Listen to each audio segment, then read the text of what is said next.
சேலம் மாவட்டம் ஓமலூர் ரயில்வே மேம்பாலத்தில் வந்து கொண்டிருந்த லாரி வளைவில் திரும்பும்போது கட்டுப்பாட்டை இழந்து கவிழ்ந்ததில் இருசக்கர வாகன ஓட்டி உடல் நசுங்கி உயிரிழந்திருக்கிறார். இது குறித்த விவரங்களோடு இணைப்பில் இருக்கிறார் எம்முடைய செய்தியாளர் சிலம்பரசன். விபத்து எப்படி நிகழ்ந்தது, இதனால என்னென்ன பாதிப்புகள் அந்த பகுதியில் ஏற்பட்டு இருக்கிறது, விரிவான விவரம். நிச்சயமாக இந்த சேலம் மாவட்டம் அந்த ஓமலூர் ரயில்வே மேம்பாலத்தில் லாரி கவிழ்ந்த விபத்தில் ஒருவர் சம்பவ இடத்திலே உயிரிழந்த நிலையில் சுமார் 2 மணி நேரத்திற்கு மேலாக அந்த போக்குவரத்து பாதிப்பு ஏற்பட்டது. அதே போல அந்த மேம்பாலம் சீரமைத்த 6 மாதத்தில் இந்த 10க்கும் மேற்பட்ட விபத்துகள் ஏற்பட்டு இந்த உயிரிழப்புகள் ஏற்பட்டுள்ளது, அதிர்ச்சி ஏற்பட்டுள்ளது. குறிப்பாக சேலம் மாவட்டம் ஓமலூரில் உள்ள இந்த ரயில்வே மேம்பாலம் இந்த வழியாக மேட்டூர், சங்ககிரி, ஈரோடு, கோவை உள்ளிட்ட பகுதிகளுக்கு வாகனங்கள் சென்று வருகின்றன.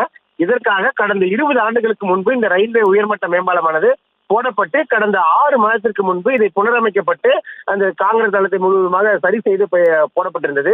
இந்த நிலையில் இன்று மும்பையிலிருந்து கோவைக்கு துணி பேல்களை ஏற்றிருந்த லாரி இந்த மேம்பாலத்தின் வளைவில் திரும்பும் பொழுது எதிர்பாராதமாக கவிழ்ந்து விபத்து ஏற்பட்டது. இதில் லாரி அருகே இருசக்கர வாகனத்தில் சென்ற சிந்தாமணியை சேர்ந்த தமிழ்மணி மீது இந்த லாரி கவிழ்ந்ததில் சம்பவ இடத்திலேயே உடல் நசுங்கி தமிழ்மணி உயிரிழந்தார்.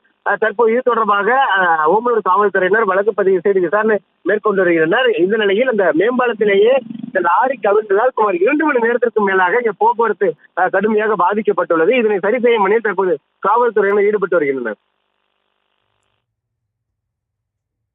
விரிவான விவரங்களுக்கு நன்றி சிலம்பரசன்.